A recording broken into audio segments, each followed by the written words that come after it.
Everybody hating on us, cause the style so fabulous. I'ma be real on us, nobody got nothing on us. Girls be all on us, from London back down to the US.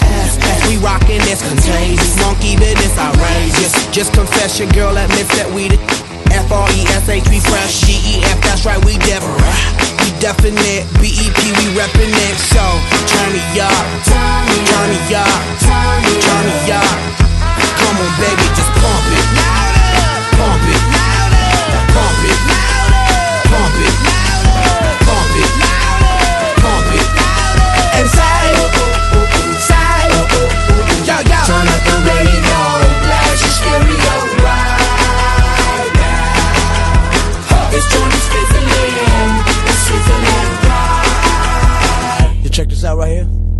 Dude wanna hate on us, dude need to ease on up. Okay, my name is not Leo Hartman, if you couldn't tell. My name is T-Town. I'm Vice President and Board Member of the Philadelphia Sports Hall of Fame. On behalf of all of this volunteer organization, I would like to welcome you to the Class of 2022 induction into the Philadelphia Sports Hall of Fame. Thank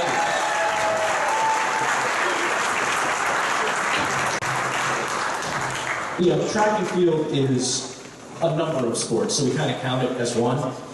But now, with fencing going in, we have 16 different sports represented in the Philadelphia Sports Hall of Fame. I think that's pretty remarkable. So let's get some things off here.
Jimmy Rollins is going to get his first major league hit. One hopping off the fence and watch him fly. It's going to be a triple.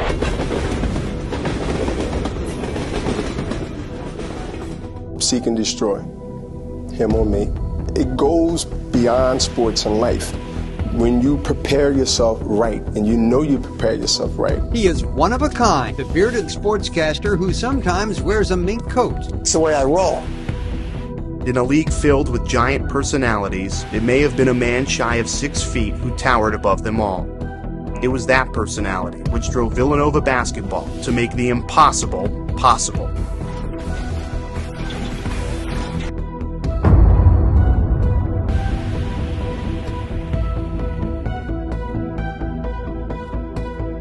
From the outset, it was apparent that the 1983 Sixers had found a killer instinct. They would go for the jugular in every contest. Full guarantee that Philly would not lose a game in the postseason.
Fun night to be in South Philly, huh?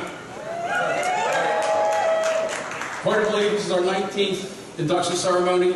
First one with the World Series going on. It's kind of cool to be part of, at least a small part of the story with us, what's going to go on down here tonight. So take care of some business and we'll get started. Steve mentioned it, all volunteers. This group is what you see here, what we do here, as great as this is, it's all volunteer organization. I'm not going to name them all. Yeah, right, a round of applause for volunteers, please, thank you. The names are in here. A lot of you may have worked with them. That's what we do. I think we do a pretty darn good job. Always recruiting. Anybody wants to join the fund, join the team. On every table there's a QR code. Scan that, send your information in, and you can jump on board. Second thing, we couldn't put this on without sponsors and supporters. Again, I'm not going to call them out. They're in the booklet. They're on your tables. But without them, we wouldn't be here tonight. So a little support, a little round of applause for everybody from the supporters, sponsors, all that. I think a little bit. I'm going to call out one sponsor. I guess they're more of a partner. Spike's Table. They're normally one of the loudest. I'm not sure where they are. Yeah, it's here for Spike's. For those that you don't know, we're a nonprofit, 501c nonprofit. And Spike's Trophies, they donate space to us at their facility out in their headquarters out in Grand Avenue. Our museum collection's out there. We have a preview gallery out there, museum preview gallery. If you haven't been there, come out. It's really, really a neat exposure of Philadelphia sports history. But again, Spike's donates that space to us, so they're a big part of what we do here. As a nonprofit, we're always looking to raise funds. This night here, believe it or not, this basically funds us for the entire year. We have an auction over here if you want to get involved in that. If you want to just help out, contribute a little bit, again, on every table there's a QR code. You can scan that, contribute if you'd like. We'd appreciate that. But that's my business. We're going to get started here. One of the great things about what we do here is the inductees from the past come back. They come back to us. They help welcome this new class here. And I hope I don't miss anybody. I've got a list here. See if I can call them out. Who do we have? I know we've got Dick Weiss. Very Dick Weiss. Mel Greenberg. I know Mel's here. He was. Teresa Grant. Lou. I know Lou Nolan's here. Maybe right near him with Jimmy Watson and Bill Barber. So,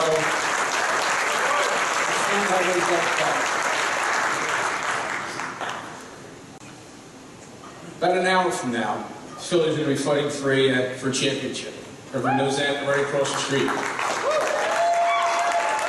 On Saturday, across the country, the Philadelphia Union is fighting for a championship in Los Angeles. And I'm pretty sure I have this correct, but the last time two Philadelphia teams played for championships at the same time was 1980. Flyers and the Sixers were playing at the same time. And let's see if you remember some of these names from some of those teams. Names like Leach and Watson and McLeish. Doug Collins, Bobby Jones, Bill Barber, Mo Cheeks, Bobby Clark, and Julius Erving. A lot of other players on those teams, but those names I just called out, they were all up here at one point. And that's greatness. They represent greatness.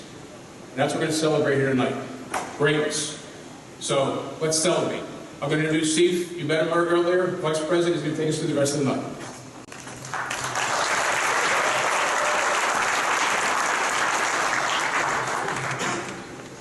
All right. This is a decidedly weird experience for me. I'm not a professional MC. I don't do this, so bear with me. We have one of the best in the business here, by the way. Where's Mr. Williams? There he is. Pat Williams was our master of ceremonies for at least 15 events, and I'm channeling my inner Pat Williams. So here we go. So you're all now part of a special group, and Philadelphia has embraced this organization from day one. I want to read to you some names that were at our charter class ceremony at the Sheraton Society Hill in 2004. These were people there in person. First year event. Who are we? We didn't know who we were yet, even. Harry Callis, Paul Arizin, Steve the Moving Van Van Buren, Sonny Hill, Robin Roberts, Chuck Bednarik, and Joe Frazier. All in the room. That also included just some other names, like Richie Ashburn Jr., Wilt Chamberlain's sisters, Ruth Mack Clark. Recognize that name? Connie Mack's daughter was in the room. Okay? Crazy how Philadelphia has embraced us. You don't want to hear from me, but I do have one more thing to say. And I was trying to come up with what is the essence of Philadelphia sports? What makes a legend in this town? And the word that I came up with was honesty.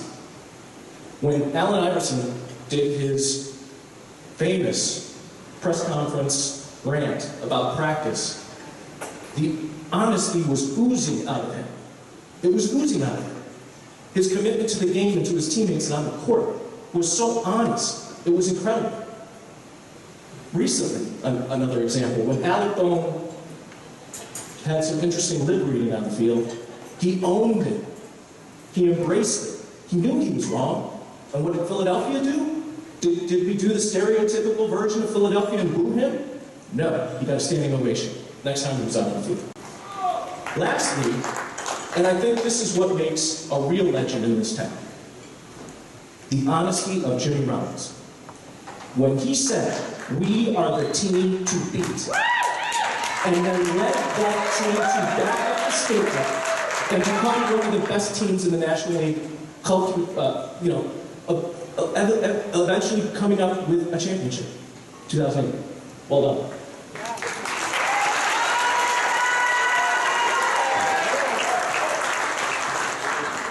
Let's start off our program with one of the most interesting characters in Philadelphia sports.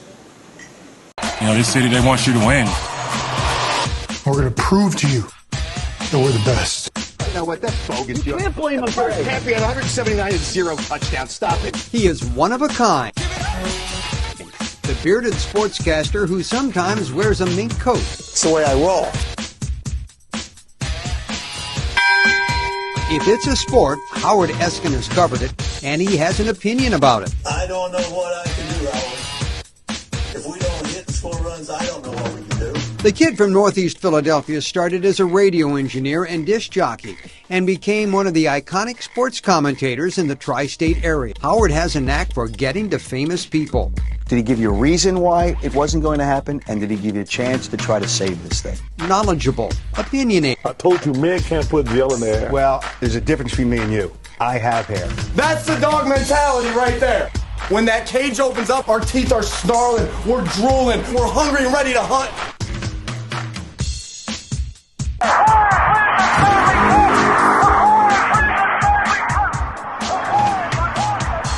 Howard Eskin is informed, knowledgeable, colorful, controversial, charting his own course and marching to his own beat right into the Broadcast Pioneers Hall of Fame.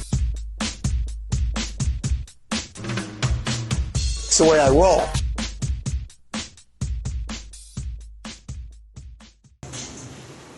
Okay, representing Howard, who is on the sidelines in Houston, of all places, this evening, is his colleague, Rob Mann.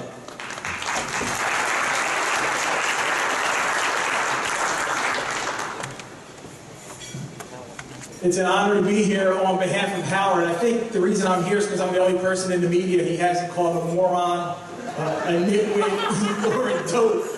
At least not yet. But it's pretty fitting that Howard isn't here tonight and that Howard's working, because that's who he is. That's the work ethic that got Howard into the Philadelphia Sports Hall of Fame.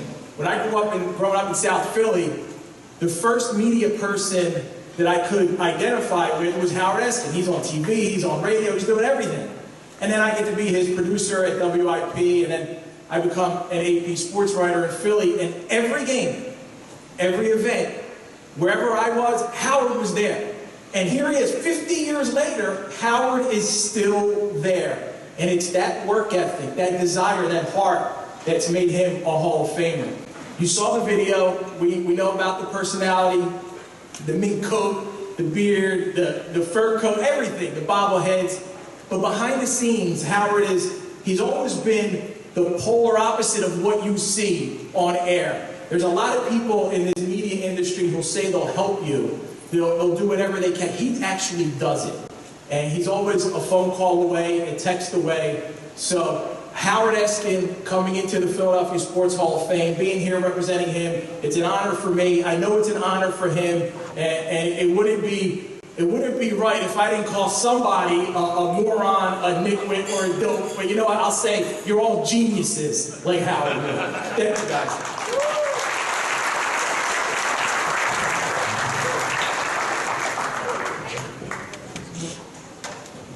From the outset, it was apparent that the 1983 Sixers had found a killer instinct. With Moses leading them, they would go for the jugular in every contest. Worthy against Malone. Pass is deflected. Going to be stolen, I think, by the doctor. Yes, he's got it.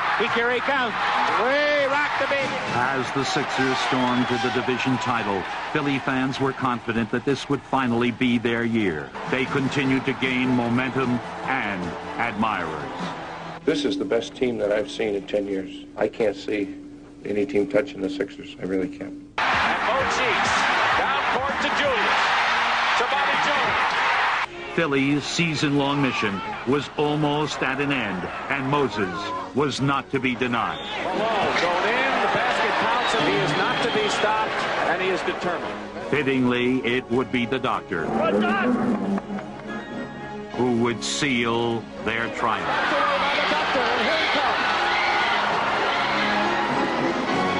I look at the guys who I played with and the trials that we went through, and a lot of the testing of the character made me a better person, made us all better people, because we really believed in ourselves, and there was a chemistry there and a spiritual harmony that just made that the best team that I ever played on or was ever associated with, and that's special. But they had the ability every year to come back and just keep on doing it, and keep on doing it, and darn it, they climbed the mountain. We want to end it in 4. We want someone to remember this game. The Sixers completed one of the best postseasons in NBA history, winning 12 out of 13 games. Now, before the playoffs, Moses Malone made his famous prediction, faux, faux, faux, meaning 3 straight sweeps. But when the conference finals went 5 games, it ended up being faux, 5, faux. And that's the phrase that was inscribed on the team's championship rings.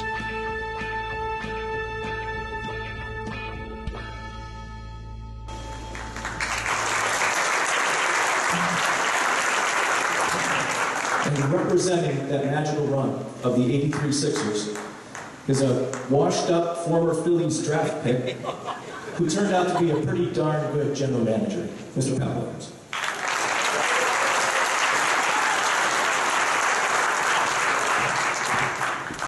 Well, so that I feel at home here, it's probably best to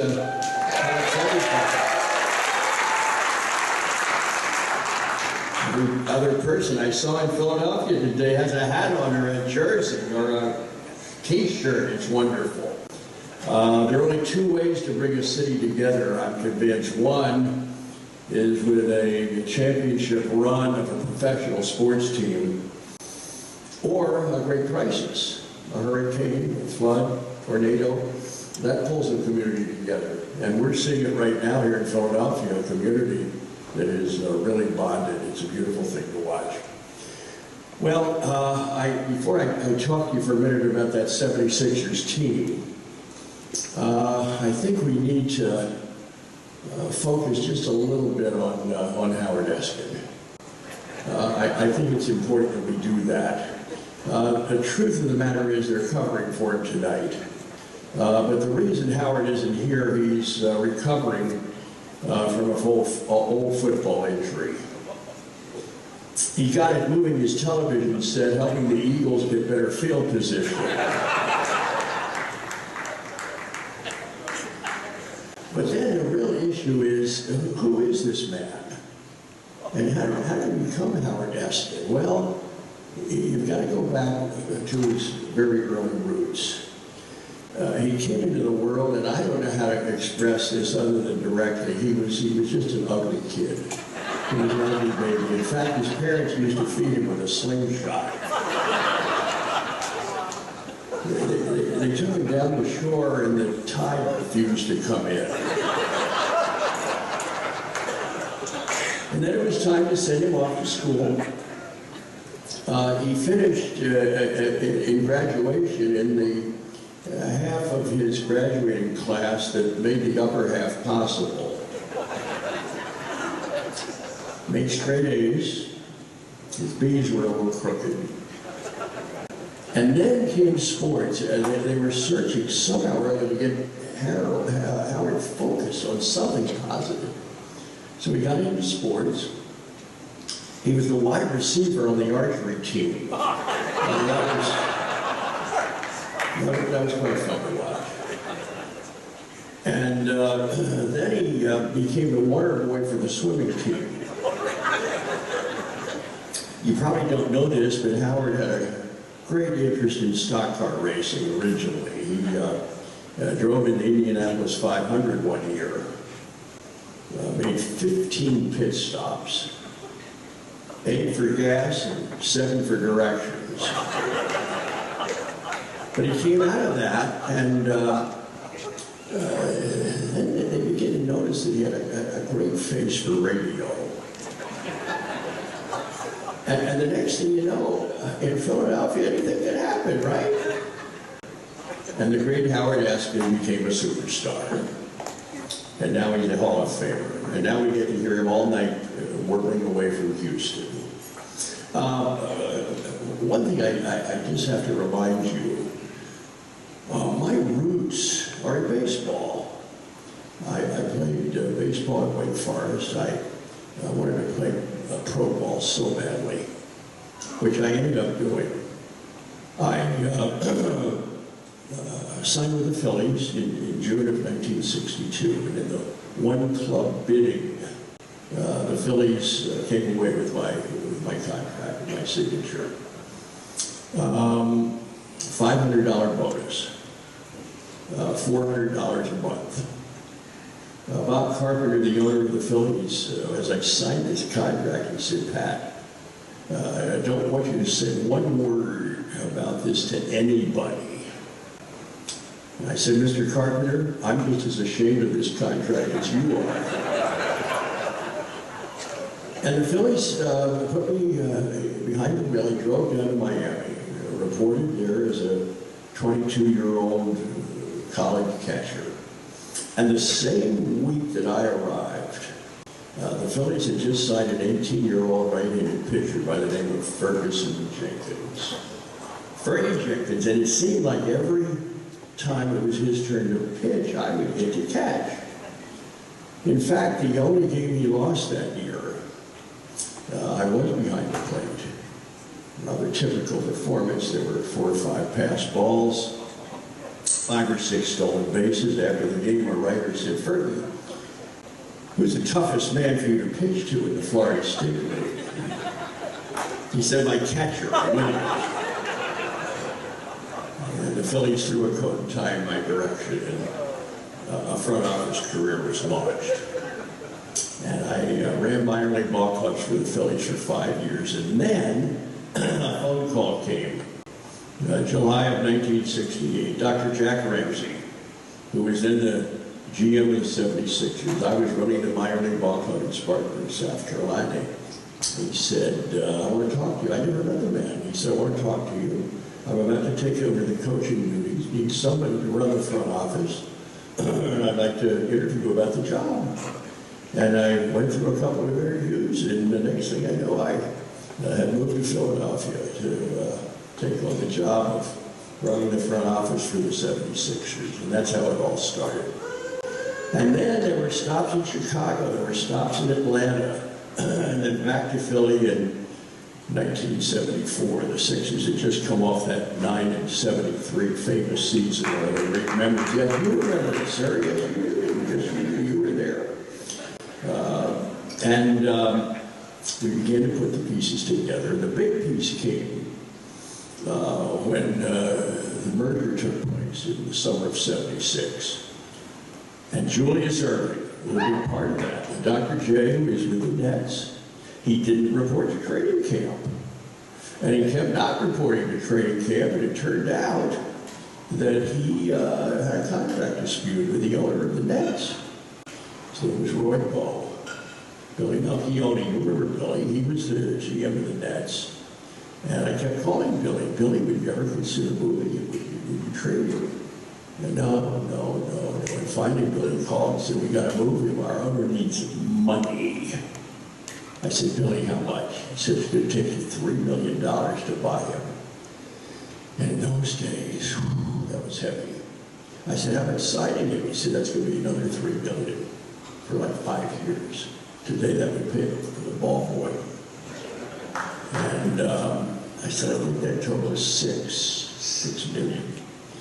We had a new owner, his name was Fitz Dixon, F. Eugene Dixon. Never will forget him. I really hardly knew him, but I called him on the phone. I said, Fitz, I got to come out to your farm. I got to talk to you. Something's important. So I did.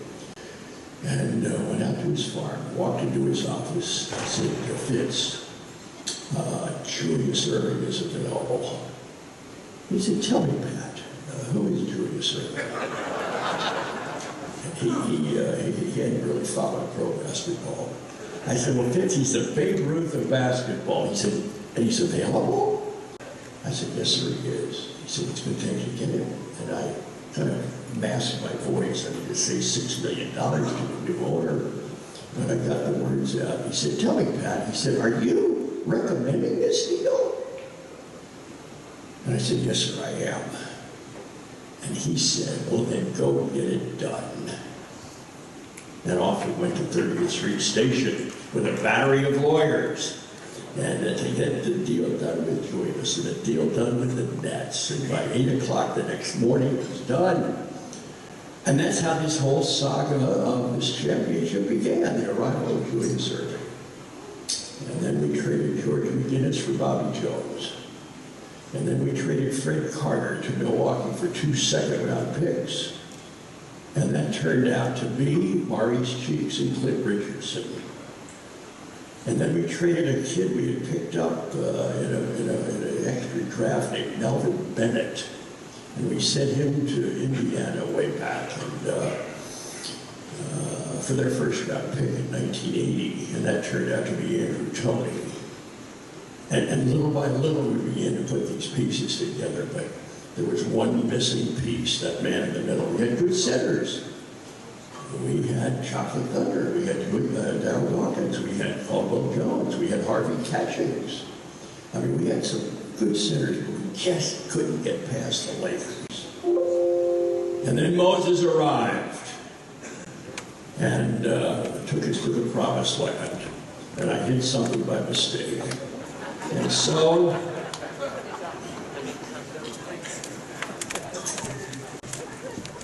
we had a year in 82, 83 you could hardly describe. Perfect. No injuries. No slumps. No bad streaks. Won every game by 30 points, it seemed. I mean, it was just amazing. And historians will tell you today, it turned out to be one of the greatest teams in NBA history. And then came the playoffs. And Moses made that famous prediction, faux. That has been argued as who said it, who heard it, but we'll go with it. In fact, on the championship rings, it says faux. And then came the sweep of the Lakers. And then came the parade down Broad Street. Were you there? Were you at the parade? I can't see you. Are you? Yes. I mean, there were, I don't know, a couple million people down Broad Street. You know the highlight of that parade? We came by a construction site. And as Moses Malone's truck passed the construction site, 12 workers stood up and held their lunch pails up in the air, saluting Moses for being a lunch pail center. and then down to the vet. There'd be 40, 50,000 people in there. I mean, a championship in Philadelphia is a big deal. And I stood up and thanked everybody, and then I did something that got me in trouble, and I want to just share it with you tonight. I shared with that crowd 40 years ago a poem that we had put together. And after we finished the poem, it wasn't too long until I heard from the Lakers. And they said, Bush, that's Bush League, what you just did. That's second rate. So I'm going to share it with you 40 years later, and you tell me if it's second rate, okay? Here we go. LA made excuses. Yes, the Lakers alibied. So get the rice and rings ready, Philly. We're no longer bridesmaids. Get set to greet the bride. That's how it started. There was no June swoon this year. The Sixers found a better way. Let the Lakers croon the losers' tune. We swept them up in May. But it doesn't end here. Bobby did better than Bob Mackin did. And Clint stretched those spider-like arms while Magic disappeared or hid. Maurice cheeked and sneaked and pilfered balls away. Earl found the cure in game number 2, and Mad Andrew bombed away. Mark Iavaroni rumpus rambus curtly, and he swept the boards and threw out that stove expertly. The doctor scored and soared with his customary flair, leaving Cooper in a stupor, and the silk grabbed him in despair. Prophet Moses came close to calling it when he said, "Fo, fo, fo." Kareem puffed and huffed and cried, "Let me alone, Malone, I can't take this anymore." So the broom at the top completed a sweet sweep of 4. And the bottom line is, Sixers fans, we don't owe you anymore. We've cut through all the Lakers' alibis and bull, and from this team to our faithful Philly fans, we say, paid in full.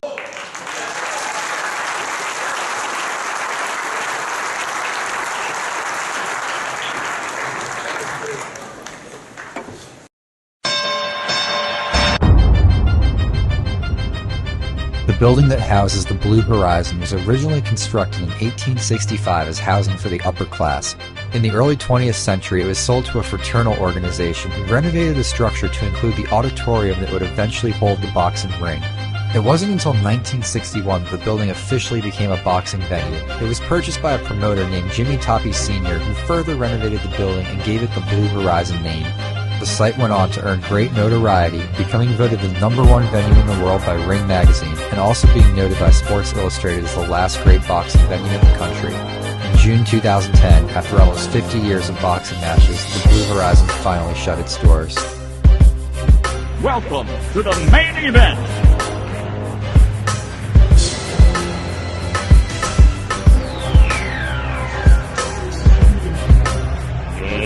Let's get ready to rumble!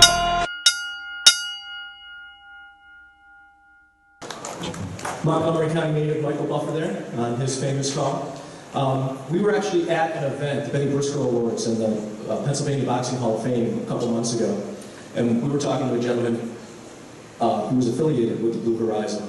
And the Blue Horizon ring is in a boxing gym in Reading, believe it or not. So it exists, it's still around, it's still being used, which is kind of cool. Representing the Blue Horizon, it has to come from somebody who fought there. And there's almost no greater representative than two-time world heavyweight champion, Tim Witherspoon.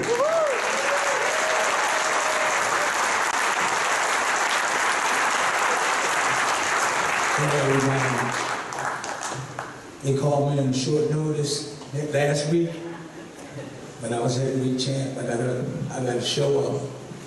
I just want to say, without you guys, thank you. Without you guys, this event when it happened, you pay for your tickets. Like when all the football players, basketball, box, everybody goes to the stadium, we forget to thank you guys that pay the tickets that make this really happen.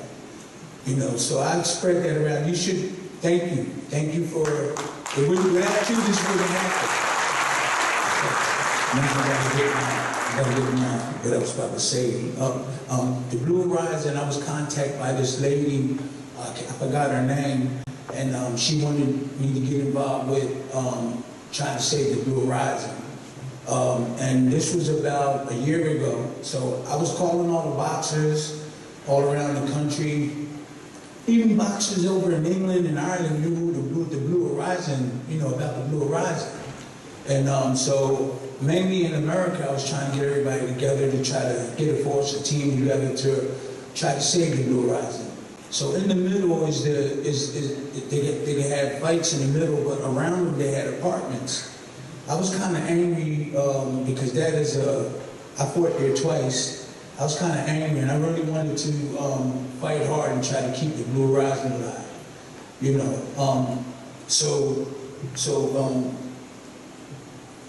after I couldn't get in touch with this lady, it just died down. I'm a fighter, you know, and I was with promoter Don King. I'm really sympathetic towards the fighting game. I went into a fight in England with a fighter named Frank Bruno. He made $1.4 million. I went home with $95,000 and I knocked him out. That's why I'm so sympathetic to a lot of things. If you ask me to come somewhere, I'm going to come and show up. You know, I'm the fourth oldest. I'm switching on you. I'm the fourth oldest of 10 kids. And we all got high blood pressure, and we all got that, and they all have diabetes. Out of 10 kids, I'm the only one that don't have diabetes. I think that was because I kept on training after I retired. And I spread the word. I know I'm jumping, but I spread the word to people, do not slow down once you retire, keep moving. So I've been training ever since I retired. We have to save the Blue Horizon if they already didn't, you know, do what they wanted to do. What I was going to say, this was on for a minute. It's important. I didn't get hit with a lot of shots. I had a good defense. I'm known for my defense. And I had many main events, so I'm all right for coming up. I just forgot a couple of things. So we trying to save the Blue Horizon, and they went dead.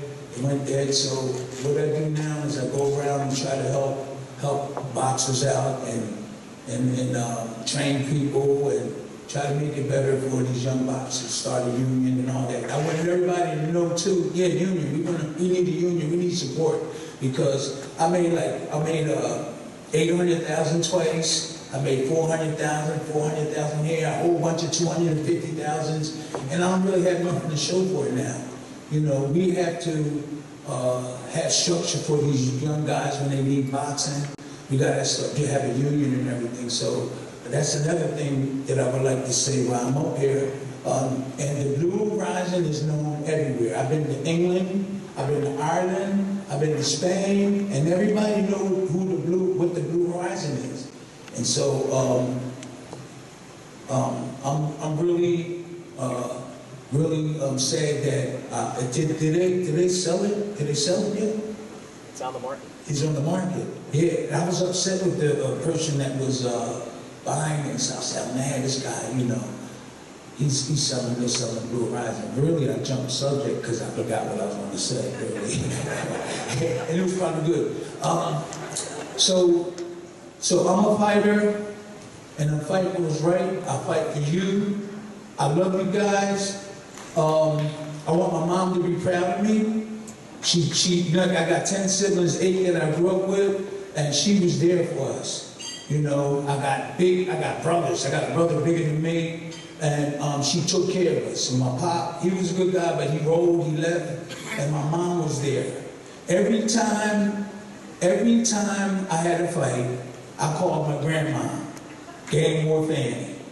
They called her Gang War Fanny. She was from down south. And I didn't mess with her. I just found out I was her favorite out of 10 kids. No, she passed away. And my mom said, Tim, didn't you know that grandma, you was grandma's favorite? And I was like, so that's why she didn't really holler at me and stuff like that. You know, grandma didn't play. So I would call grandma before, I didn't call my dad. There was a woman behind me being the champion of the world. It was a woman that pushed me. Every time before we walked out to the fight in Vegas, I don't care where I was, I called grandma fans, Gang War fans.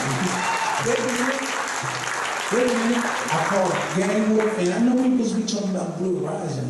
I called Gang War Fanny. And she said, Timmy, she from down south. She said, Timmy, don't you let them beat your butt, especially Larry Holmes, and I put Larry Holmes. She said, Timmy, you better not come back here losing. You better not come back. And she wasn't going to put her hands on me because she loved me, you know. She said, you better whip his butt. Whip him good, Timmy. She was down south. So I would call my grandma after every fight. I had 60 fights. I didn't call a man. I didn't call no man. My grandma. I call my grandma. I call my mom. I got 5 sisters. It's over.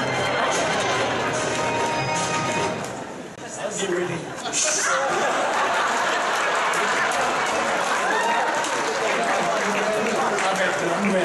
Okay, I'm sorry, guys. I just wanted to tell you that story that it was a woman behind me and my success. I called my grandma all the time. I had a whole bunch of uncles. I got like 10 of them. The Witherspoon brothers, they in Philly, they was pushing the women around. And in my family, the women, and if something go wrong, the women take care of the business. But I just want to say the Blue Horizon, if it's still available, we have to save it. I want to thank you guys. There's a lot more I could have said. I didn't forget about it. Thank you very much. Everybody, Joe Frazier, I love him, wasn't born here. Muhammad Ali, I love them both, they wasn't born here. But Tim Witherspoon was born in South Philly near the Italian Market. I used to wave and buy groceries like Sylvester Stallone did in the movie. I'm the real 2-time heavyweight champion. Thank you.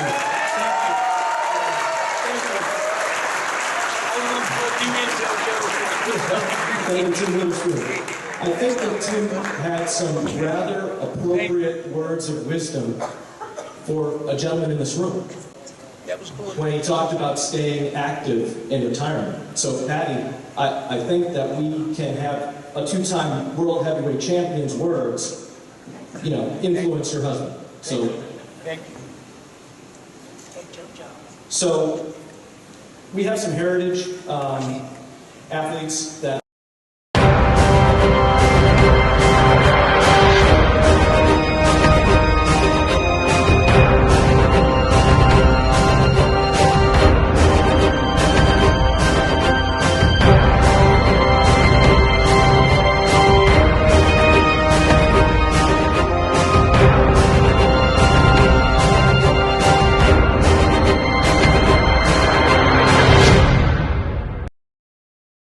Much of the Philadelphia Flyers' success over the last 25 years has been largely due to Keith Allen.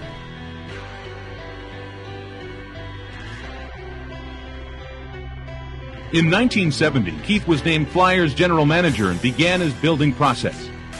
They used to call him Keith the Thief, the Philadelphia press. And I think it was good reason, because I honestly can tell you that I know of no trade that he ever made that I consider a bad trade. There were a couple I thought were bad when he made them, but they turned out good.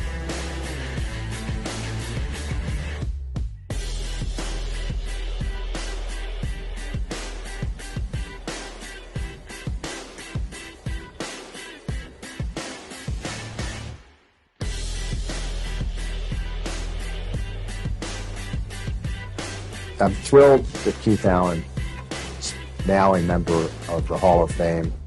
He's as deserved a member as has ever been in the game. He's played the game. He's coached.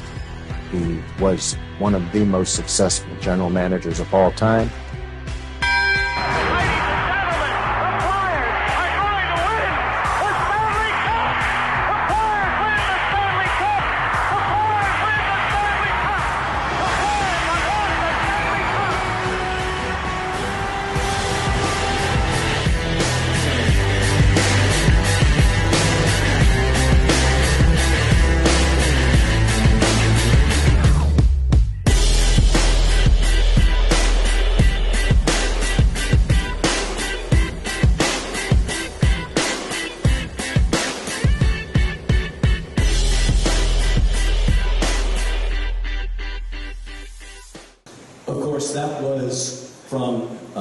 narration was obviously from a number of years ago, as that was the great Ed Snider, reflecting on Keith Allen. Bringing a son of an inductee to a dais like this is great. Again, I talk about honesty, and we're going to get honesty here from Blake Allen, the son of Keith Allen.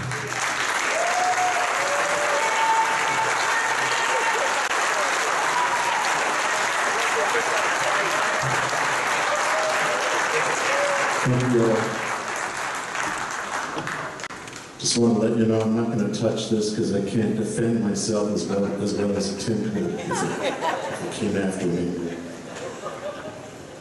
Before I begin, I'd like to congratulate this year's inductees. This is a great event. I'm really honored to be a part of it. I'm honored to represent my dad, Keith Allen, in this Philadelphia Sports Hall of Fame induction. Before I talk about him and his career, I'd like to acknowledge a few people in particular. Because if I didn't, he'd probably put me in a headlock, pull my jersey over my head, and give me some chin music. First, Dad would want to thank our family, especially our mom, his wife of 66 years, Joyce Adele Allen, for being his great companion during their amazing journey from Saskatoon to Philadelphia. Also my brother Brad, sister Tracy, Kathy Allen, Molly Allen, John Rogers, Keith's grandchildren, Chelsea, Shay, Jillian, and Chase. Then Keith would immediately want me to thank Ed Snider. Any speech Dad ever made concluded with him telling the audience that Ed Snider was the greatest owner in sports. Then he'd add, "Eddie, I love you." Thanks to friends, Jody Cadillac, Lou Nolan, Bill Meltzer, and Carl Kerner, Flyers alumni, Billy Barber, Joe and Jim Watson, Bob Kelly, and Horace Kinderchuk. My dad was the first coach of the 1967 expansion era Philadelphia Flyers. In '69, Ed Snider promoted him to general manager. 5 years later, the Flyers won the back-to-back Stanley Cups.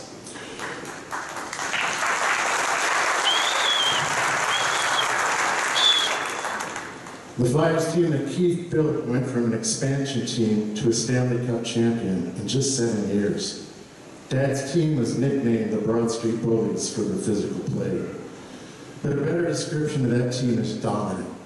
They dominated their NHL opponents. Back in those years, the Flyers ate penguins for breakfast.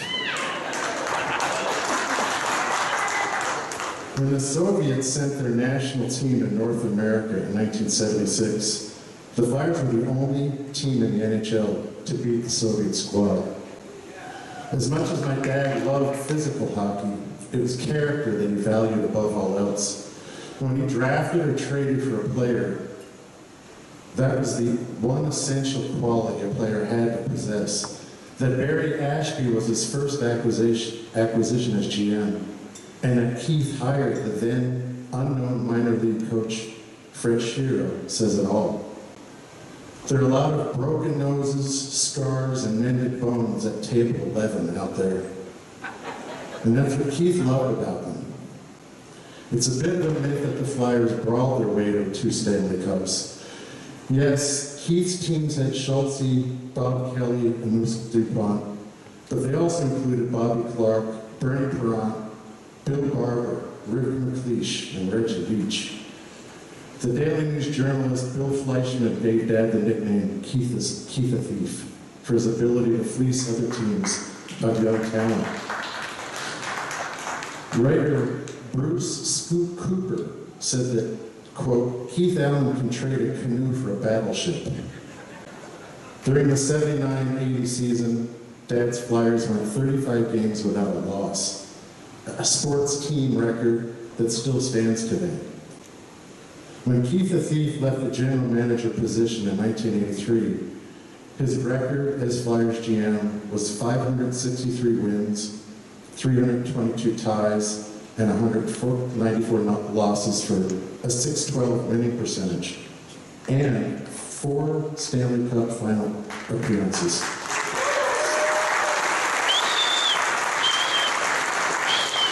Dad was inducted in the Hockey Hall of Fame in 1992. That's where the audio just came from Ed Snyder. As good as Keith was at team building, there was one part that he hated. Toward the end of the 70s, Dad's cup-winning teams were getting older, and he would have to move his beloved goalies on and bring in some younger talent. Whenever possible, he would ask a player where they'd like to be traded to. Moose Dupont was from Quebec, so Keith traded him to the Nordiques. Joe Watson liked to ski, so Dad sent him to Colorado. About a month ago, Joe Watson posted a letter on Twitter that Dad wrote to him when Joe was traded to the Rockies. I don't have time to read the letter because I'm already over 3 minutes here.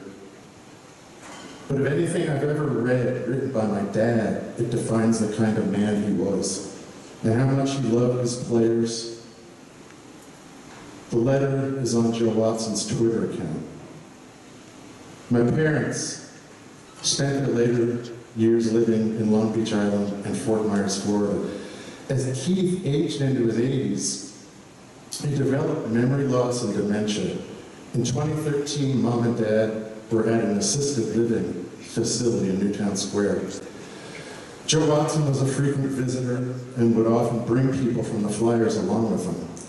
One day I was sitting with Dad, and in walked Joe with Bernie Perron.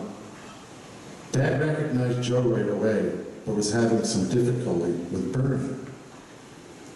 Bernie, recognizing Keith's confusion, dropped down into his goalie squat and flashed his glove at an imaginary Ken Hodge slap shot. Keith! Bernie gushed. We win the cup! Dad broke out in a big grin, clenched a fist, and erupted. We did it.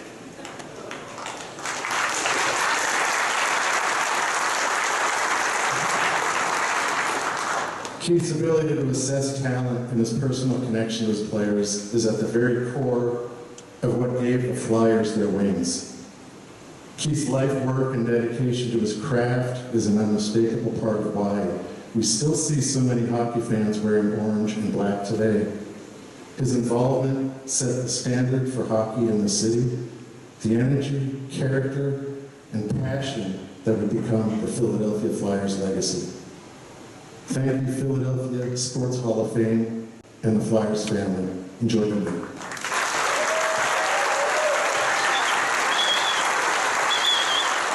Like I said, honesty. For those of you who are participating in the silent auction, it is ending at 8:30 this evening.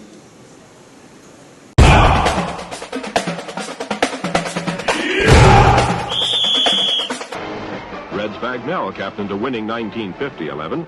In the Pennsylvania Dartmouth game, he set a national intercollegiate total yardage record for one player in one game that still stands, 490 yards.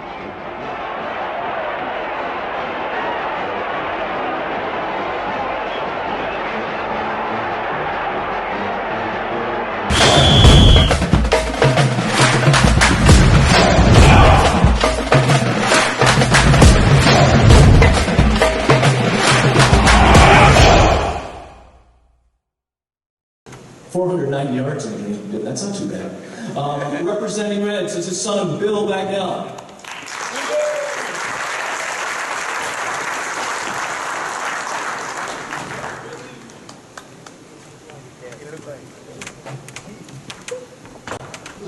I've seen that video a few times. First of all, good evening. I'd like to thank the Philadelphia Sports Hall of Fame for honoring my father, but also honoring our family this evening.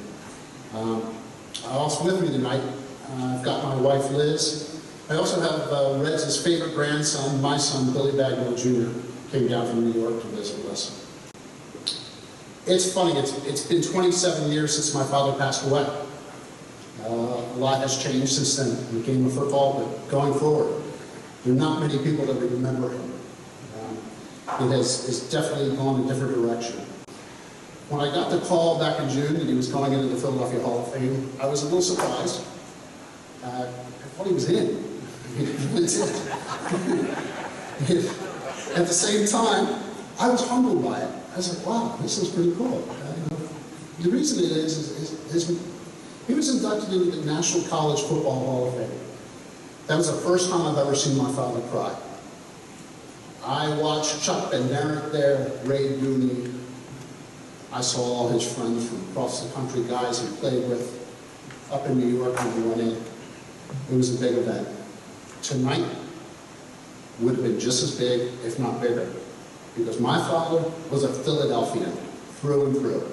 He was a kid that grew up at 34th and Sansom, went to West Catholic, go Birds. He went to Germantown Academy after West for a year, PG year. Something about Latin, I could never get the straight scoop on that story, but did that. He then headed out, he was recruited a little bit by Penn, even though he had been the water boy for Coach Munger as a kid. He went out to Notre Dame and spent a week out there with Coach Leahy and Moose Krause, and at the end of the week, he looked at the coaches, he said, I really had a great time, but I want to play for Coach Munger at the University of Pennsylvania. And those were his words. When he came to Penn, he went in for his recruitment meeting. And he met Coach Munger, he knew Coach Munger. He made a big mistake though. He walked in wearing a wool Penn football coach's jacket. Coach Munger recognized that jacket. And in the label, it had George Munger in the label. That meeting led to a Hall of Fame career for my father. He went on to set the record in total offense against Dartmouth. He won the Maxwell Club award here in Philadelphia. He won the Helms, the Thorpe Awards as well. He finished third in that award they hand out up in New York. I forget what it's called, something like this. He is in the College Football Hall of Fame. He was president of the Maxwell Club, and he was also president of the College Football Union as well. He is the true Horatio Alger story of Philadelphia. Believe me. He went on after he was drafted by the Giants in 1951. They offered him a $500 signing bonus and $5,000 a year contract to play football. The U.S. Navy had other ideas for him. And he went in and did his service and came out. He immediately returned to Philadelphia, where he went on to become what we would call today an entrepreneur. That's a big word for a kid from West Philly. So from there on, it was just a great career, but he always bled Philadelphia. He always bled Penn colors. He was truly a Penn person and a Philly guy. Once again, thank you this evening.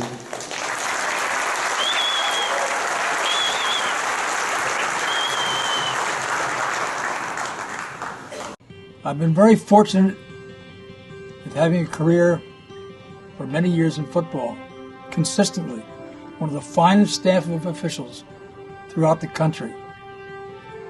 I know from the dedication, the love of the game, the desire to go out onto the field every weekend to see to it that the game is played according to the rules of the National Football League. I'd also like to say that when they officiate for those players on the field and for those respective coaches on the sideline who have tremendous pressure on them. And finally, for the number of people throughout the country, the millions of our fans whose passion and love of the game has made it so great.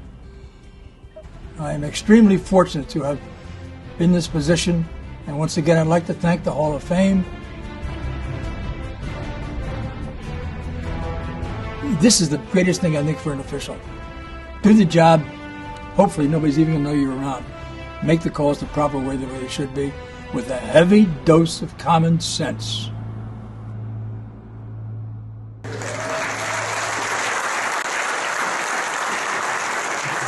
representing her father this evening is Mary Beth Fairchild.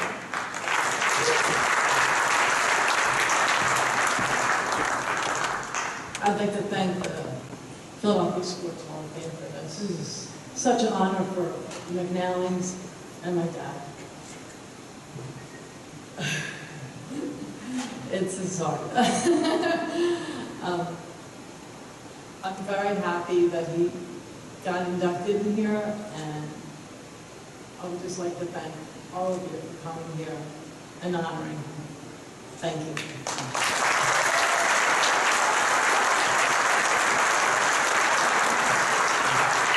As I mentioned, we have a couple, we have 4 Heritage inductees who do not have representation in the room tonight, but we do have some information on them that we'd like to present. Here's a little overview on the incredibly named Tarzan Cooper. But in the early days of basketball, the number of black players allowed to compete for national championships was 0.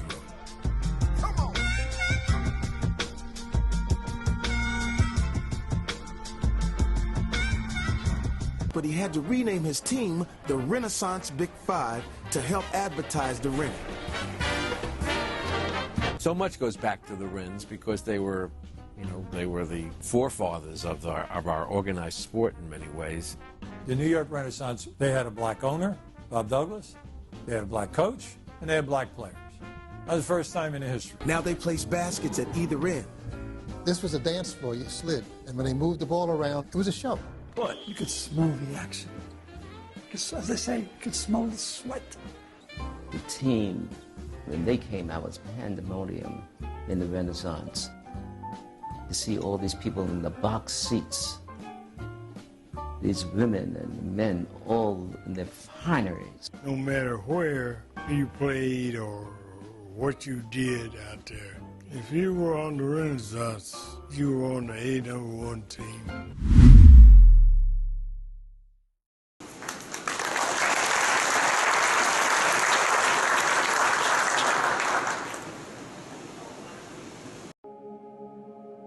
Rollie Massimino helped lay the foundation for Big East basketball.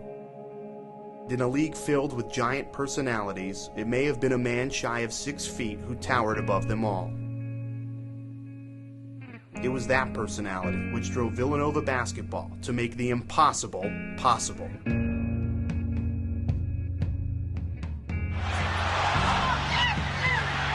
it. Villanova has done it. Ollie, nobody thought they could do it. Oh, no one thought we could do it, but I did, and so did they. Well, you're part of the Villanova family. That's why we're going to win. We're going to root for Villanova. It's really a pleasure to be the national champion of the nation!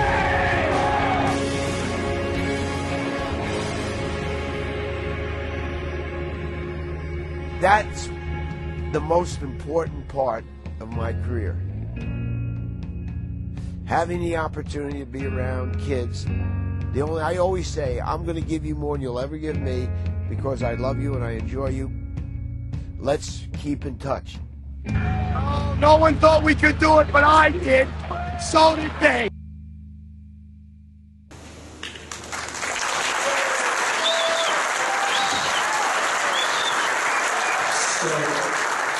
I arrived at Villanova in the fall of 1987 with I believe, Jay Wright, who started there, I believe, then. And I'm an all-Villanova guy. Went there undergrad, went there for grad school, got married on campus. So I believe Blue and Lake. My junior and senior year, I was one of the rare people to have won a lottery.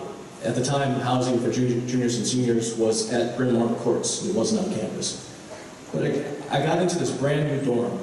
And because, of course, it is a Catholic institution, I stereotypically ended up with a priest right around the corner from me, living there, Father Joe Mastardi. And Father Joe, each year, my junior and senior year, he had a kitchen and loved to cook and things like that. He would have Rollie Massimino come into a dorm, hanging out with idiot college kids. And he could not have been more gracious. He could not have been more fun. When he found out that I was from Syracuse, New York, we talked about Grimaldi's, his favorite restaurant that they would go to after games at the Carrier Dome. I went to Villanova because I grew up in Syracuse and loved Big East basketball. I was either going to go to Boston College, Syracuse, or Villanova, and I liked Villanova the best. It worked out for me. And having that experience with one of my coaching idols, Rollie Massimino, he's, in my world, in my college basketball world, it didn't get bigger than Rollie Massimino. I wasn't a Boeheim fan. People in Syracuse hated Boeheim. I was a Rollie Massimino fan. So I am so excited and so proud of this induction and to introduce his son, Tom Massimino.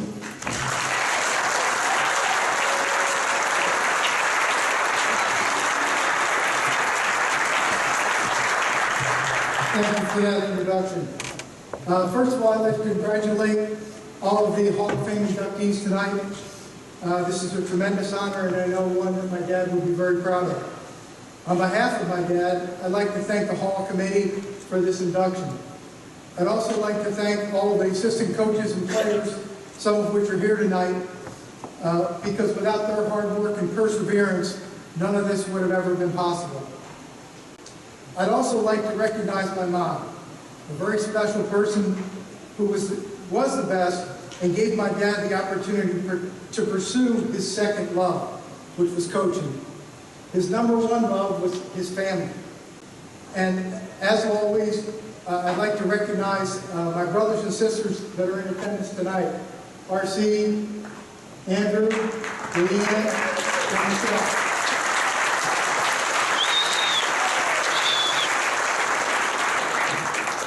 My dad also had 17 grandkids. Let's just say family gatherings were a little hectic. My dad's first exposure to Philadelphia basketball was on a December night as an assistant coach at the University of Pennsylvania. And at the time, as you see, we have 5 kids. He came from the head coach of Stony Brook and had just taken a $2,000 pay cut to be the assistant at Penn.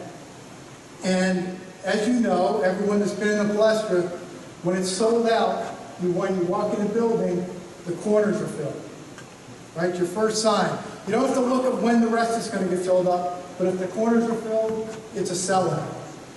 So my dad and Chuck Daly walk out of the locker room, looks at my dad and says, "Isn't this just worth a couple $1,000?" My dad gave him a look. And if you've been his assistant or played for him, you know what that look can do. So he left two Sweet 16 teams at Penn and started Villanova with just 7 wins and 9 wins. And then he followed it by 5 trips to the Final 8 and that magical run in 1985. Philadelphia has always been what my dad called home. And I also want to thank Jay and Mark Jackson and Father Peter for making him and our family part of the Villanova family again after he departed here. Everyone knew of my dad's passion for pasta, but he would never eat at any banquets. And so I'd like to quote him on how we would end this night tonight. He'd get on the phone, he'd call my mom, and he'd say, "On my way home, Jeannie, put the pot on." Thank you.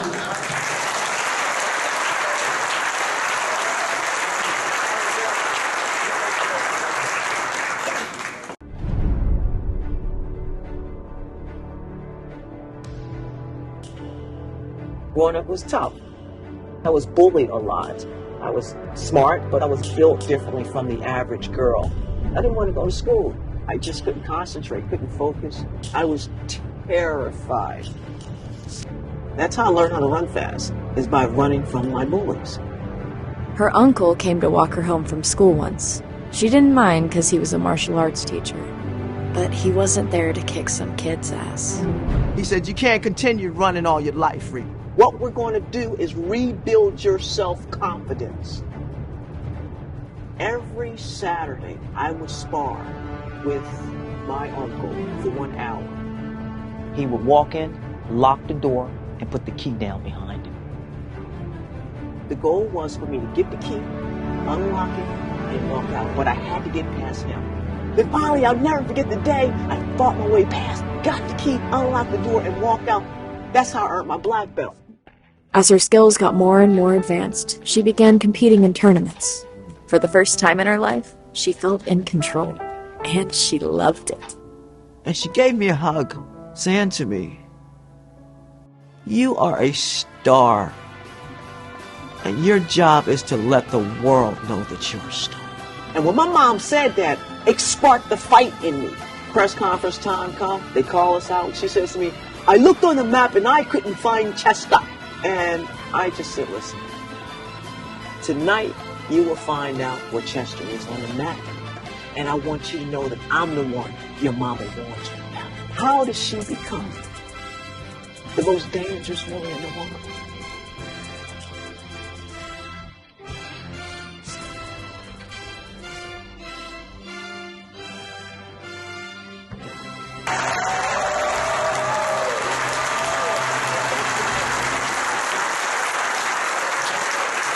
So,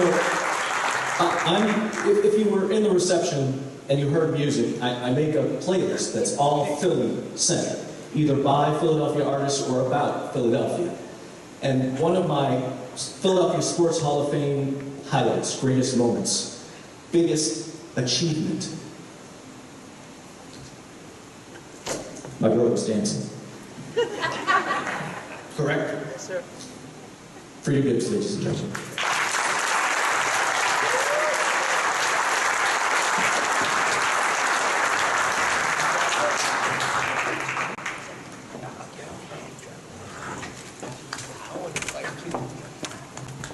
Good evening, everyone. I hope everybody's having a great time. Wow, I gotta tell you, I am in the room with a bunch of legends. I'm looking at Coach right there, Villanova, new coach. I'm looking at the Twins over there, all these legends. I'm just so happy to be here. First and foremost, I want to just give thanks to God, for blessing me with the abilities to do the things that I've done for him and for other people. More importantly, I want to thank the Philadelphia Sports Hall of Fame for inducting me, Ken and Ruth. Thank you so much for your diligence in making this successful, and everyone. 1 second, I put my glasses on here. Okay, cool. Congratulations to the class of 2022. What an honor. I want to thank all the coaches who've had an impact in my life and made me who I am today. In addition to that, I want to thank my family for being here, especially my Aunt Libby. My Aunt Libby has been one of my #1 fans. I kid you not, everything that I've ever done, she's always been there for me to support me, and she's never missed not one moment at all. 2022, I gotta admit, it's been such a phenomenal year. Actually, my life has been phenomenal. Despite the obstacles, my life has been extremely phenomenal. I was just inducted to the International Women's Boxing Hall of Fame in Vegas last weekend. In addition to that, I was just like 2 weeks ago at Cabrini University. They just unveiled a 6-foot bronze kickboxing statue in my honor. It's the first statue of a female athlete in Pennsylvania. In addition to that, it's the first statue of a kickboxing female athlete on the planet alongside of Bruce Lee and Van Damme. Van Damme, that's bad. In addition to that, I know it's a multi-sport. I keep hearing everybody say multi-sport, multi-sport, multi-sport. When you're having so much fun with the sport, you forget that when you're in a sport, you're having so much fun, you forget all the things you're accomplishing because you're having fun. You dig? Multi-sport, I just received a phone call, actually, from the Guinness Book of Records prior to me coming here. And they're like, "Miss Gibbs, we want to induct you to the Guinness Book of Records." For what? Because you are the first female, male or female, on the planet to become a world champion in 4 different sports. Professional sports. I'm a professional 3-time world champion Taekwondo, a 3-time champion kickboxing and Muay Thai kickboxing, as well as a world champion in basketball. And in 3 years, I scored over 2,300 points. That's not bad, huh? That's not bad at all. But, in addition to that, I just want to say, because, the coordinator mentioned something about greatness, there will always be times when you seemingly face insurmountable obstacles. But that's when you dig deep within your soul for the courage and the fortitude to keep on going and to never, I repeat, to never forget, despite life's detours, You are destined for greatness, and that we are. In closing, I want to say we all made mistakes in our lives, and it's not about the mistake we made, it's about how we come back from the mistake. But it's important that we learn from the mistake. And at this time, I just want to say, I had a name in life to become the greatest in what I do. In the beginning, things started out swell without thinking I'm blue. Now I have another chance to really make things right. I know I intend to make it. On your march, get set, go. Because life is full of challenges, and I ain't gonna stop nothing right now. You know, freely gives, you know, the superstar I intend to be, freely gives is what the world shall call me. I've got it made if I strive real hard, but most of all, I must put my faith in my Lord. Because world ain't no stopping me now. I have many plans and how. There are too many forks in the roads and problems I must bear, but with the will to make it, my strength can't be compared. It is like I once said before, twins, with a smile on my face, ain't no stopping achieving now, because I intend to win my race.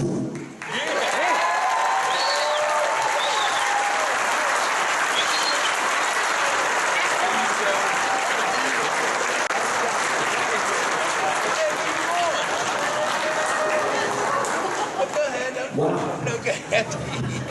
Wow. Holy cow. By the way, this is the first time we've had our event at this great facility. I think the event is going great. I think it's really nice. But obviously, this is the first and the last time we will have the show laptop on the podium. Holy cow! This is making me so nervous. This is crazy. Okay. We have a video guest today, and you'll hear why she can't be here in the video.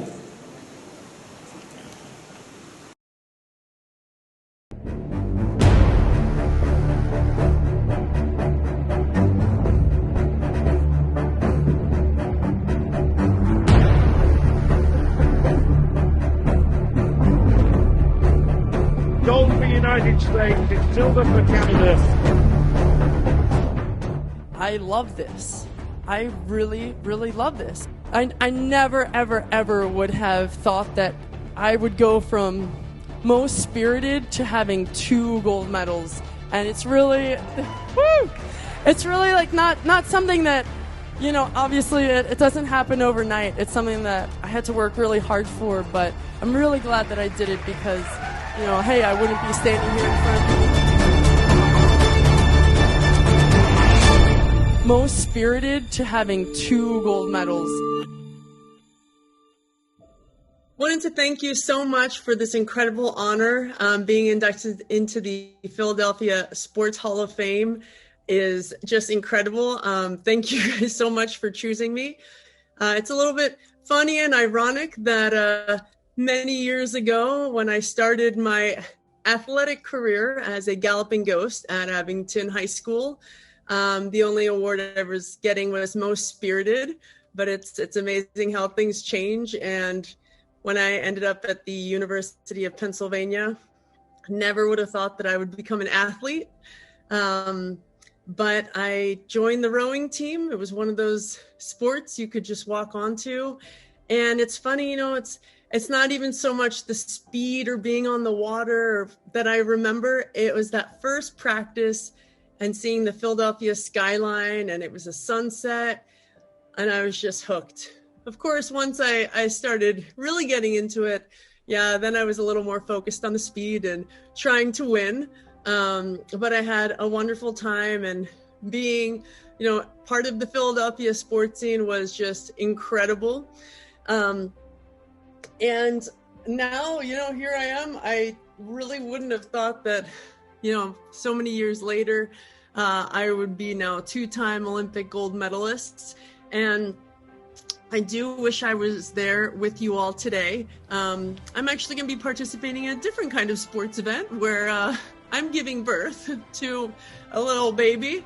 Feels like a basketball in my stomach, but it's definitely very different going from athlete to parent, but I've learned a lot of things along the way, and I do wish I was there with you all. I did move to a little bit sunnier spot in San Diego, California, but I do love going home. I love that Philly spirit. Also love how well the Eagles are doing. Go Eagles. But thank you again, and have a wonderful night.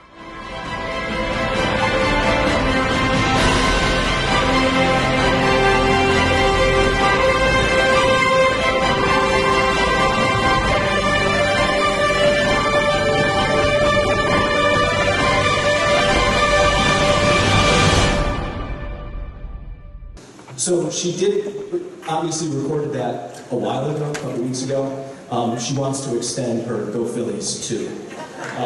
We have another Heritage inductee that we'd just like to give a little overview to, Ray Kelly. So for 4 decades, my father looked over his typewriter and down onto the field, and what he saw was games, not gossip. He saw strategy, not scoops and headlines. He saw the drama of a pennant race, not a soap opera.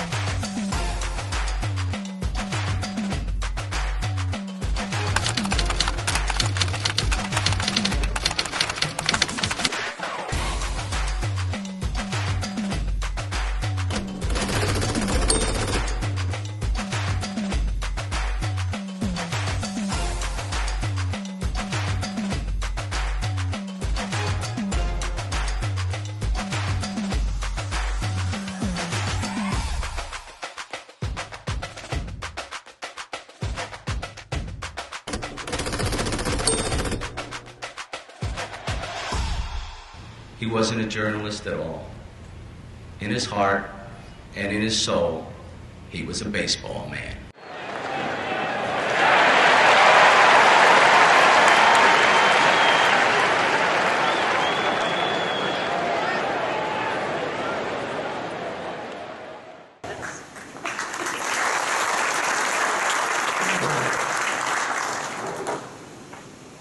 I love that we used this epic ramp in our opening video. Please welcome, from the University of Louisville, kicker David Akers. What's up, Dallas? Kicker's trolling the Cowboys. Last year. I like standing up here before you as an undrafted free agent, representing that shield for 15 years. Tonight, I'm representing the Philadelphia Eagles, NFC East champs, divisional champs, NFC champs, and world champs. The world champs. Hey, Dallas, the last time you were in the Super Bowl, these draft picks weren't born. The best fans of the NFL deserve every bit of it.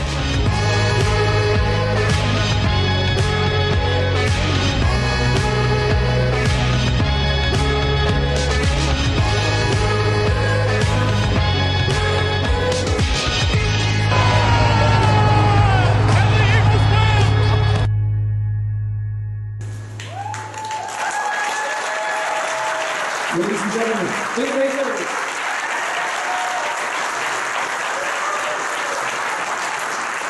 Wow, there's more than that Dallas speech, and I think what I did actually here is the Eagles. But I got to start off by saying, congratulations to everybody up here. I did 9 years of jiu-jitsu, and every time we got a new belt, we got tossed. I'm half tempted to ask you to throw me, but only half tempted. That was so impressive. I can't believe I had to, follow that. Guys over here, congratulations to everything. And J.R.O., watching you during our time here, and I'm sure you want me to hurry this up so you can get across the street. But can I say, I grew up in Philly, but I was a country boy from Kentucky. I grew up here because I came here and I learned about being a man. And I have 2 things I want to talk about. I'm a man of faith, and I believe God ordained me to be able to come here in my life to become a man. Now, Father, I want you to, maybe, I don't want to put you on the spot, but the original definition of passion should be pretty easy for a man of the cloth. Do you know it, sir? The passion of Christ. The suffering, the martyrdom of Christ is the original passion. That's the definition.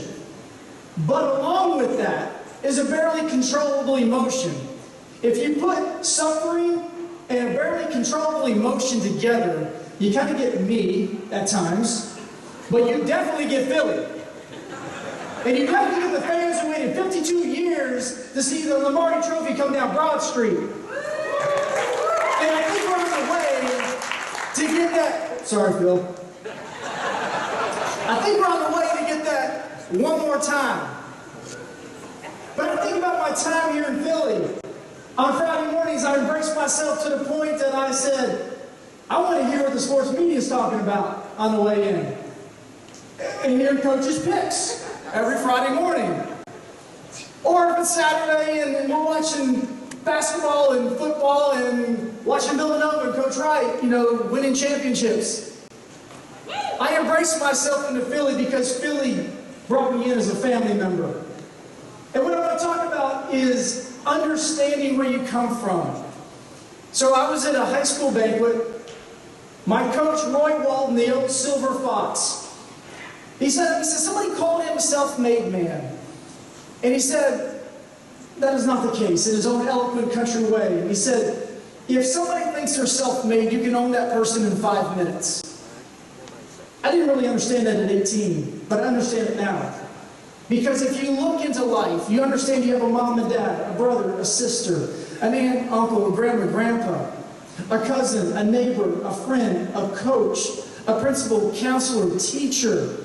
You have all these people in your life, pastors, rabbis. You have the mentors, the business people, the people that give you the opportunity. For me, it was Jeffrey Lurie, Andy Reid, giving me an opportunity, John Harbaugh having belief in me to come out.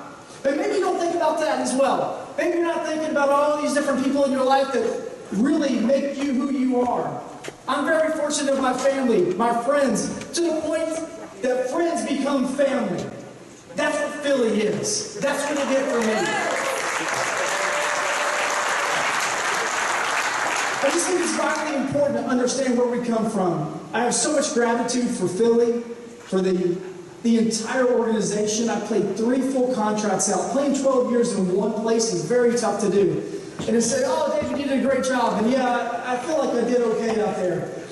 But I also feel like it's because it's such a special place, such a special organization. And it's just the best sports town in America. So thank you guys for the opportunity to be here. It's an honor to be here. I hope the Eagles have victory tonight. I hope the Phillies have victory. I hope the Union. It's because this town deserves champions because you are champions. Thank you. God bless you guys.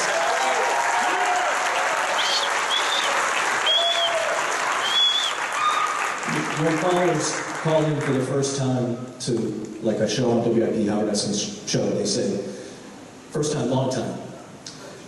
It's first time, last time for the darn laptop right here. We're all learning big lessons here tonight, folks. Martelli came from basketball-rich Philadelphia, where there are so many great programs and rivalries. I can run a practice, and I can manage a game, right? And some would say that I can do this. I can talk. It might not always make sense, but I can talk. So the great coaches make the games about the players, not about themselves. And finally, I woke up Monday morning, it was really very clear to me. They asked me to be me. And you know what? I'm confident in that.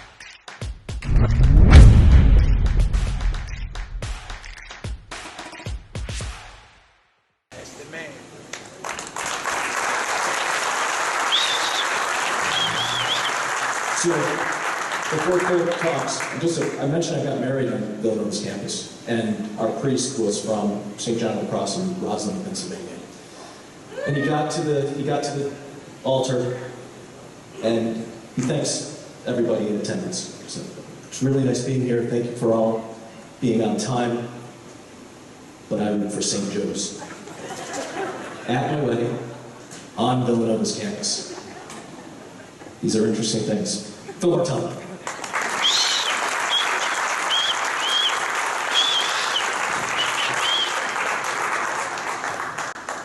Hey, Frida. Yes, sir. I went to school in Chester. I know. You and I are the most dangerous woman in the world. I just want to be on your good side. I have no desire, all right? Anything I ever said to you on the streets in Chester, I didn't mean it. Because I didn't know. Congratulations to everybody in this remarkable class. Thank you to the Philadelphia Sports Hall of Fame for really what David English just said. Celebrating the greatest sports city in America, who happened to be losing 1-0 in the bottom of the first, right?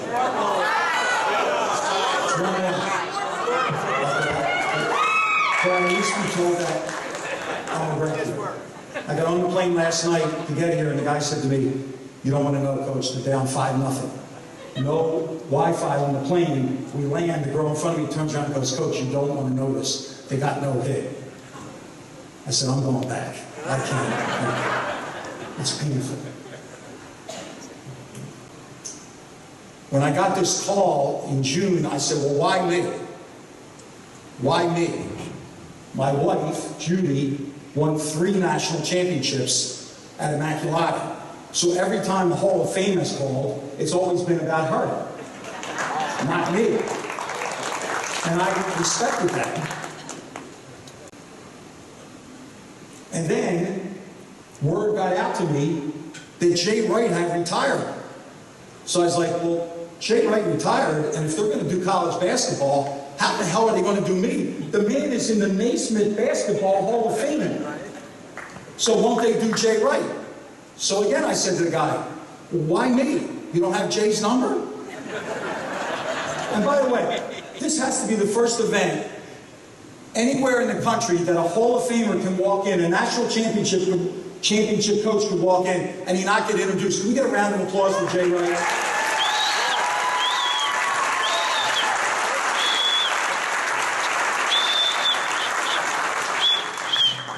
And by the way, if you ask Jay Wright who his camp counselor was when he was in 9th grade at Council Rock, you're looking at his camp counselor. So why me? See, it's not because of the wins or the championships that started that table there, St. Philomena's and Lansdowne, or at St. Joe's Prep, or at Widener, or at St. Joseph's. It's not because of those wins. It's not because of those championships.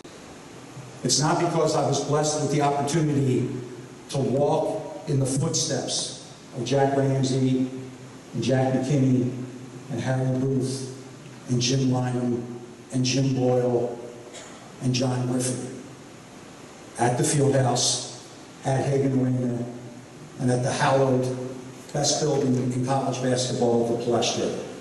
It's not because of that, and I knew that wasn't the reason.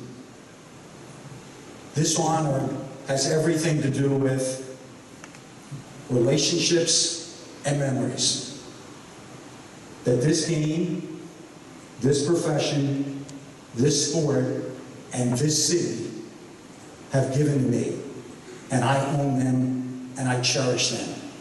There is not a day that goes by, there's not a day that goes by in our offices in Ann Arbor where I don't say, Philly, man, Philly, you don't get us, and you ain't allowing it because you don't get us. So I am humbled. I'm honored beyond words. I thank my family. I thank so many friends. And in Michigan, they make this big deal, like they have to end everything with go blue. Not me, go Phils.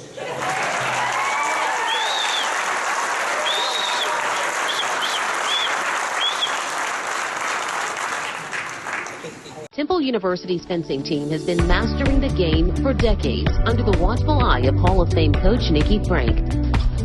Coach Frank started at Temple in 1972, a time when fencing was a male-dominated sport when women were only part of a club, not a team.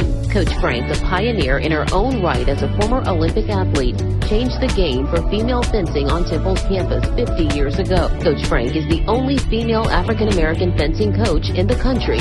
She's able to connect with her student athletes in a special way.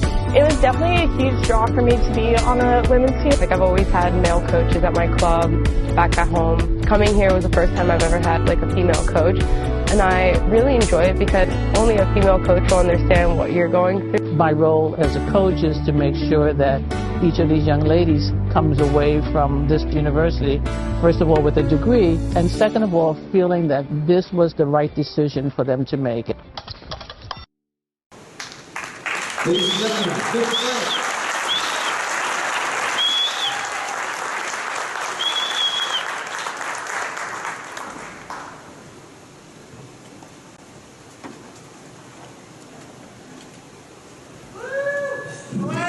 Good evening, thank you. Thank you to the Philadelphia Sports Hall of Fame Committee for this wonderful honor, and congratulations to all of the honorees here today. What a fantastic group to be a part of. As I mentioned last week, actually, at the Wanamaker Awards, one thing I have learned over the years is that none of us are where we are without God's help. I truly believe that God puts people in your life at a particular time for a reason, and I am a living example of that. I have been able to turn adversity into opportunity with the support of my family and those that have mentored me over the years. As a kid, I was always involved in sports, although back then we just called it playing. Growing up, I grew up in New York, I grew up in Harlem, and we didn't have or couldn't afford organized sports as it is today, but we found ways to just play. Then at the age of 10, I had back surgery. I had 2 spinal fusions because of having scoliosis. But one of my favorite neighborhood games was stickball. And I don't know who grew up in the city playing stickball, but it was with a broomstick and a 25-cent Spalding, and you know, the green car was first base, the red car was third base, and I was one of only 2 girls that the boys would let play stickball with. And so, having had the surgery, I was actually in a full plaster cast from my hip all the way up to my neck. Very heavy plaster cast. But I did not want to give up playing stickball. So I would hit and somebody would run for me. And one day my grandmother was looking out the window and saw me playing. And I thought she was going to have a heart attack. And the next week my mother talked to my doctor and they put me in upstate New York in some convalescent home because they had to get me off the streets. Because the doctor wanted me to be quiet, be still, be careful. So I think what I did was teach the kids at the convalescent home how to play stickball. But we had a good time. After returning home, I had a home teacher for a year because I couldn't go to school. So at that time, a teacher actually came to your house and taught you. And at the end of that year, she said she could get me into a junior high school that was outside of our neighborhood and convinced my mother to send me there. From there, my life changed. Upon graduation from junior high school, my advisor recommended me for a new program that was called College Discovery. This program was for students from low-income families who had potential and provided extra support and cultural programs while ensuring that we were taking academic courses to get into college. Only one school in every borough had the College Discovery program, and so I ended up going to Seward Park High School, which was different than the high school I would have gone to in my neighborhood. My senior year at Seward Park High School, a new teacher came and started a fencing club. I had never heard about fencing, had never seen fencing. Growing up in New York, fencing was something that, you know, you were selling things on the street. And that was about as much as I knew about fencing. But this new teacher came, and I was always involved in sports, and so I said, that looks like something to try. And so I went ahead and joined this fencing club, and at a tournament, I met a young lady named Ellen Jacobs, who was a fencer at Brooklyn College. Now, my brother, who's here today, went to City College, and that's where I was going to go. And she said, no, you need to come to Brooklyn College because we have a good team and we have an outstanding coach named Denise O'Connor. And so even though this wasn't the school I intended to go to, I took her advice and I went there. So I go to Brooklyn College, I become an All-American, I graduate with honors, and then in my senior year at Brooklyn College, my coach Denise O'Connor and my mother actually conspired to get me to come to Temple because Temple needed someone to teach the fencing classes. I knew I always wanted to be a teacher, and I imagined myself teaching school in New York. That was my dream, my goal. And I never imagined myself being a coach. I never imagined myself being a two-time Olympian. I just wanted to be a teacher. But they said, well, in New York, you have to get your master's degree within 5 years, so why not go to Temple? You have no money, and so they'll pay your tuition, and you can teach the fencing classes. And so that's how I ended up at Temple as a graduate assistant to get my master's. So the new plan was to spend 2 years at Temple, get my master's, go back to New York, and teach school. So much for planning. I don't think I ever caught that Amtrak train back because that was 50 years ago. And I'm still here today. At that time at Temple, the men's and women's athletics departments were totally separate. And so the men had a varsity program, but the women only had a club. And after meeting with the women's athletics director, her name was Barbara Lockhart, I asked her, why didn't the women have a club? Why did the women only have a club? Why didn't they have a varsity team? And she said, well, being the advocate that she was, if we can get enough interest, we can have a team. How amazing that was. Here was a woman who provided an opportunity for me as a young African-American woman who had just graduated from college to begin a Division I varsity program. Unheard of. And now, 50 years later, we are consistently a top 10 team in the country, and it's something that we really can't. And so now, under the guidance of our athletic director, Arthur Johnson, our new head coach, because I just retired as of 2 months ago, Jenny Salmon, I know that our program will continue to flourish. But my point is that sometimes we don't realize the effect that we can have on someone's life. Being a mentor, providing opportunities for others whenever you can is key, because you never know how you might influence the trajectory of their life. I have been blessed to have such amazing people in my life over the years that I appreciate now when looking back. At the time, I don't think I realized that they were in my life for a reason. And in addition, the support, consistent support of my husband, Norman, and my children has been essential for me to be able to do what I've done. I also contribute a lot of my success to the wonderful assistant coaches and athletes that I've had the pleasure to work with and mentor throughout the years. It is their hard work and our shared vision that led to the success of our Temple program. Thank you again for this wonderful award. It's truly an honor. Go Phillies, go Owls, go Union, go Temple.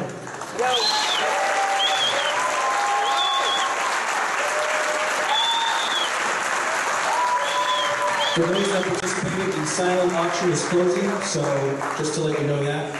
We have one more Heritage inductee to introduce you to, Ed Boulder.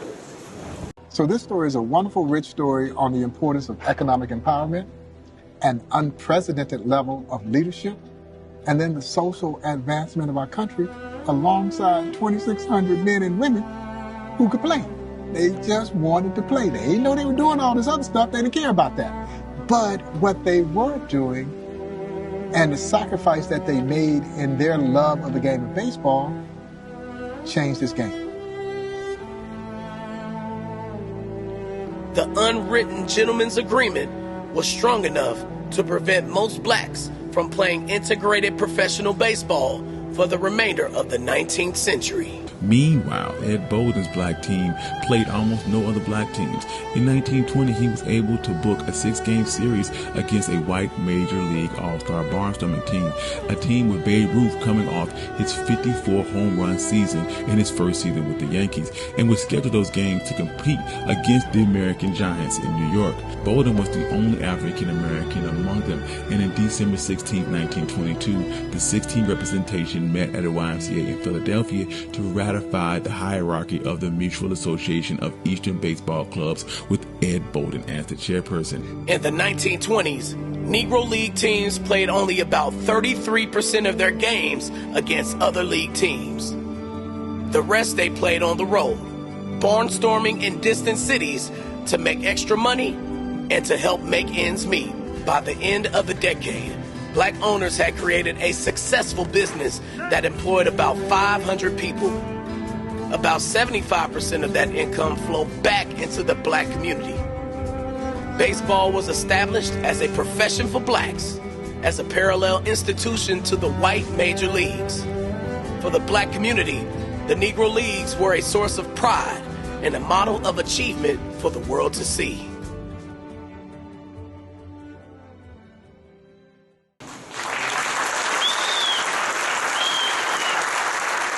Oh man, thoughts on J-Ro, Young James, aka Young Jimmy Toy Cannon.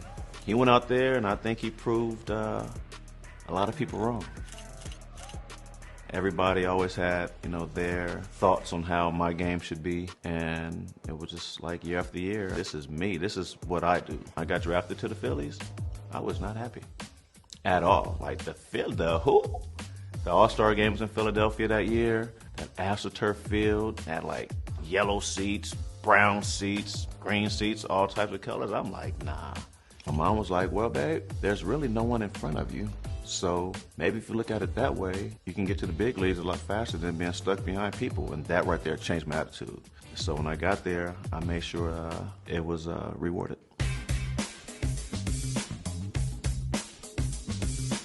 I hit triples. I hit doubles, but I found a way to a lot of times stretch those doubles to triples. So my first hit in the Philly uniform was a triple.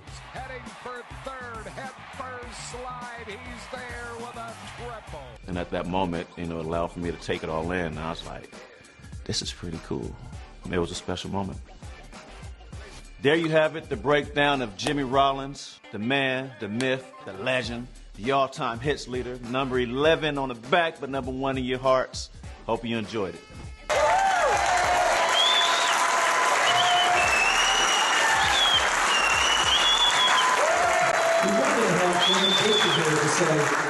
Now I'm back. Number 11, Jimmy Rollins. Well, obviously they made me talk about myself in that way. It's made for TV. And first of all, congratulations to all the inductees of 2022. Thank you. It's awesome to be up here with you guys, and it's weird for me to go last because I'm always so used to being the leadoff first. So, hearing all these great speeches and just, learning about people that I didn't know that I had a closer connection to through GFS and my wife. And I'll keep it as brief as I can because I know a lot of us are walking down the street to watch the Phillies game where I grew up in this city, originally at the Veterans Stadium and Citizens Bank Park where we won our first championship. But one thing I've learned about this city and succeeding here is that you have to accept the people. You can't fight them, you have to understand them, and you have to become family. You sit there, you try to fight these people who, as we know, let us borrow the uniform. It's our name on the back, but it's your name on the front. It's your name when they say Philadelphia. You're representing the people of Philadelphia and all the fans in this area. Right. When we go home and we're long gone and we're tired, you guys are bleeding red and white, the green, the orange, the blue and white of the Sixers, continually passing that down through family traditions, through coming to the games, teaching them about the past and letting them enjoy themselves in the present.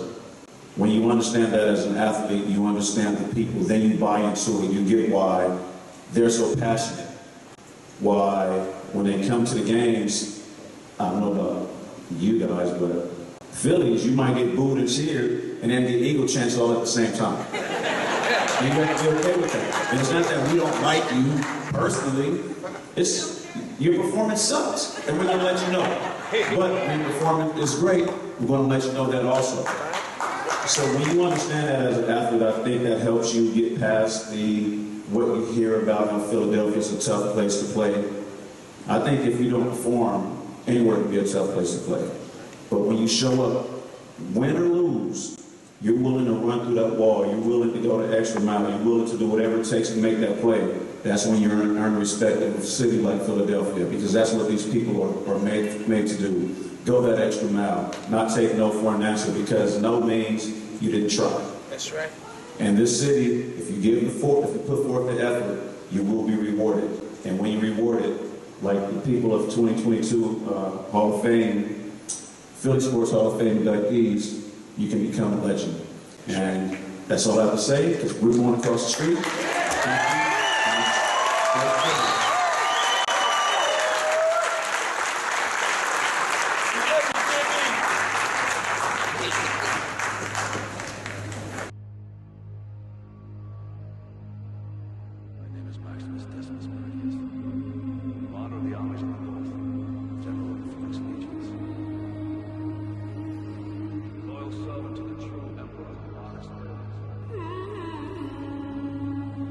Baseball was established as a profession for blacks, as a parallel institution to the white major leagues. For the black community, the Negro Leagues were a source of pride and a model of achievement for the world to see. How did she become the most dangerous woman in the world? They just wanted to play. They didn't know they were doing all this other stuff. They didn't care about that. Great sweeps. But when the conference finals went 5 games, it ended up being faux 5-0. And that's the phrase that was inscribed on the team's championship rings. And at that moment, it allowed for me to take it all in. And I was like, this is pretty cool. And it was a special moment. So the great coaches make the games about the players, not about themselves. My role as a coach is to make sure that each of these young ladies comes away from this university, first of all, with a degree, and second of all, feeling that this was the right decision for them to make. And it's funny, it's not even so much the speed or being on the water that I remember. It was that first practice and seeing the Philadelphia skyline, and it was a sunset, and I was just hooked. Of the Philadelphia Flyers' success over the last 25 years has been largely due to Keith Allen. Having the opportunity to be around kids, I always say, I'm going to give you more than you'll ever give me because I love you and I enjoy you. Let's keep in touch. He wasn't a journalist at all. In his heart and in his soul, he was a baseball man.